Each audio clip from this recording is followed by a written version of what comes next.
Welcome to Exchange Rates UK TV. It is the 5th of July 2021. Taking a look at Cardano here, bounce off of the Tenkan-sen and the Kijun-sen, and somewhat of a hammer pattern forming here.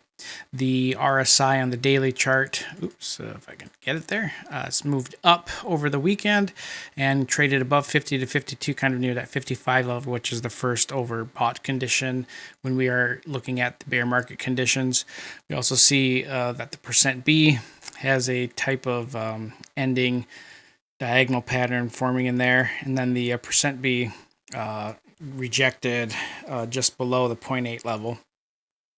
Not necessarily, I mean, it is pointing to further downside pressure here, but we've really kind of consolidated a lot.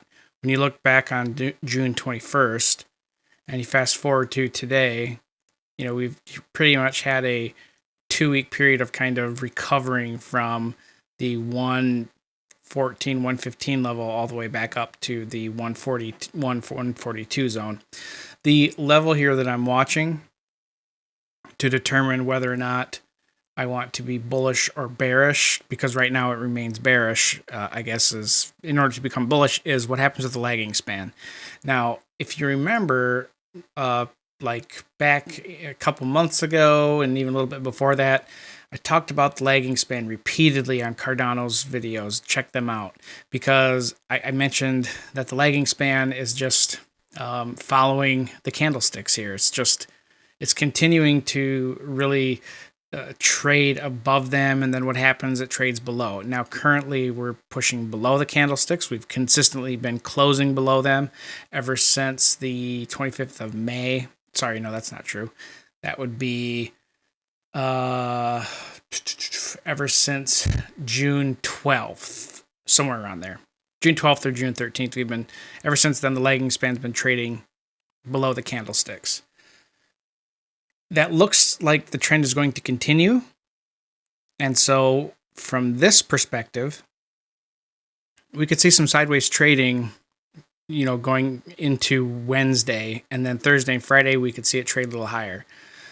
When the lagging span moves back above the candlesticks, in other words, if we see it trading around 158 this week, then that might shift me into looking at the bull market. But still, we've got the Senko span Senko span B, which is very, very flat. It's a very tough area to cross. That's in that 170 to 173 zone.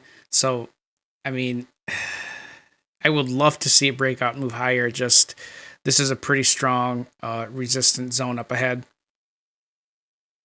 price-wise. But volume profile-wise, it's pretty weak. Well, it's not weak. It is the next highest node higher. But if it does break above 171, I mean, it's got a fairly easy drive to return to its all-time highs. So watch that. But otherwise, this just looks like a big old bear flag pattern, and looks like a continuation move south is likely.